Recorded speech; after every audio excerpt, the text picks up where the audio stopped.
Hello everyone, in today's video I'm going to show you how to buy a Lucid Trading account plus Tradesea platform. First, check the current BIOS version on your laptop.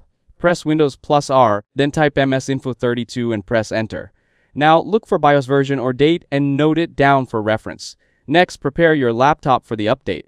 Plug in your charger, ensure your battery is 50% or more, and close all running programs to avoid any interruption. After that, find your HP Omen model. Check the model name from the laptop X sticker, or open MSInfo32 and look under System Model.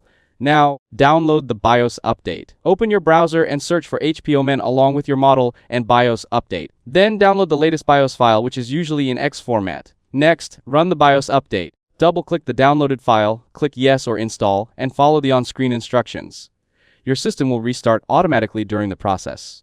After that, during the BIOS update process, the screen may turn black for a while, and the laptop may restart multiple times. Do not turn off your laptop at any point. Then, once the update is complete, your system will restart and boot normally, which means the BIOS update has been finished. Finally, verify the update. Press Windows plus R again, type Info32, and check the new BIOS version or date to confirm the update was successful. That's it. Thanks for watching. Don't forget to like and subscribe for more videos.